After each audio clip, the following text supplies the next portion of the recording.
இந்த வீடியோவில் உறுதிமொழி கடிதம் அதாவது அண்டர்டேக்கிங் லெட்டர் எப்படி எழுதணும், எதுக்கு எழுதணும் அப்படிங்கிறத பார்க்கலாம். இதை நீங்கள் உங்கள் சர்டிஃபிகேட்டில் அப்லோட் பண்ணும்போது இதை அப்லோட் பண்ணணுமா அப்படின்னு அதையும் பார்க்கலாம். இந்த அனௌன்ஸ்மெண்ட்டு ஏற்கனவே டிஎன்பிசி அனௌன்ஸ் பண்ணதான். ஏற்கனவே ஆல்ரெடி வீடியோவில் நான் போட்டிருக்கேன். யாராவது மிஸ் பண்ணியிருந்தீங்க அப்படின்னா மறுபடியும் ஒரு தடவை டீட்டெயிலாக பார்க்கலாம். தேர்வர்கள் இணையவழி விண்ணப்பத்தில் தெரிவித்த பெயருக்கும் 10ஆம் வகுப்பு சான்றிதழ், 12ஆம் வகுப்பு சான்றிதழ், பட்டயம், பட்டப்படிப்பு சான்றிதழில் உள்ள பெயருக்கும் எழுத்துப்பிழை, பெயரில் எழுத்துக்கள் இடையே இடைவெளி அதாவது ஸ்பேஸ், தலைப்பெழுத்து ஆகியவற்றில் ஏதேனும் வேறுபாடு இருந்தால் அதற்குரிய விளக்கத்தினை ஒரு உறுதிமொழியாக அதாவது அண்டர்டேக்கிங் கணினி வழித்துறை சான்றிதழ் சரிபார்ப்பிற்கு பதிவேற்றம் செய்ய வேண்டும். அதாவது என்ன சொல்லியிருக்காங்க அப்படின்னா, நீங்க அப்ளிகேஷன் ஃபில்அப் பண்ணும்போது அதில் உங்க நேம் கொடுத்துருப்பீங்க. அந்த நேமுக்கும் உங்க 10th சர்டிபிகேட் இல்ல +2 சர்டிபிகேட் இல்ல டிகிரி சர்டிபிகேட் இல்ல டிப்ளமா சர்டிபிகேட் இதுல ஏதாவது ஒரு வித்தியாசம், அதுல உள்ள பேருக்கும் இதுல உள்ள பேருக்கும் ஏதாவது ஒரு டிஃபரன்ஸ் என்னென்ன அப்படின்னா எழுத்துப்பிழை, அப்புறமேல 2 நேமுக்கு இடையில ஸ்பேஸ், அதாவது சிவகுமார் அப்படின்னா சிவா குமார், இதுக்கு இடையில கேப் இருந்துச்சு இல்ல கேப் இல்லாம இருந்துச்சு, இந்த மாதிரி டிஃபரன்ஸ் இருந்தாலோ இல்ல இனிஷியல்ல ஏதாவது வித்தியாசம் இருந்தாலோ அதற்கு நீங்க என்ன பண்ணணும் அப்படின்னா ஒரு எக்ஸ்பிளனேஷன் கொடுக்கணும். அந்த லெட்டருக்கு பேர் தான் அண்டர்டேக்கிங் லெட்டர், அதாவது உறுதிமொழி கடிதம் அப்படின்னு பேரு. இதை நீங்க சிவி அதாவது சர்டிபிகேட் அப்லோட் பண்ணும்போது இந்த லெட்டரையும் சேர்த்து அப்லோட் பண்ணணும்.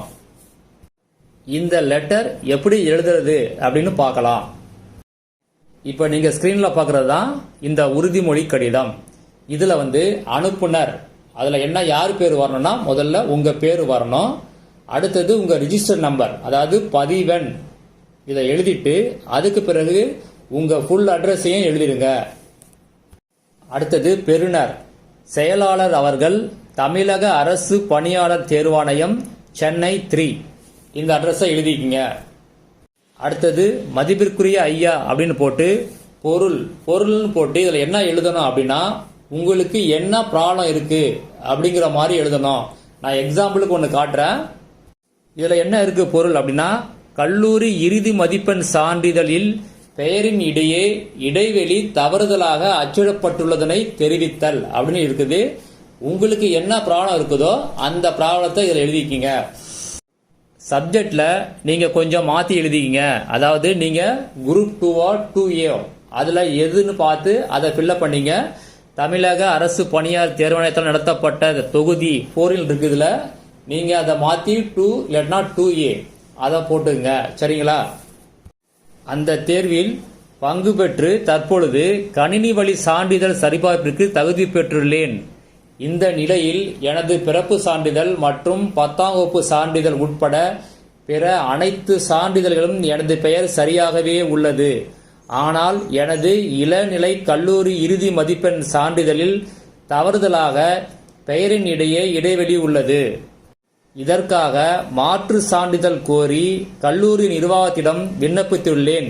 எனவே நான் பதிவேற்றம் செய்த இளநிலை கல்லூரி சான்றிதழ் என்னுடையது என்பதை சுயநினைவுடன் தெரிவித்துக் கொள்கிறேன். நன்றி அப்படின்னு முடிச்சிருக்கோம்.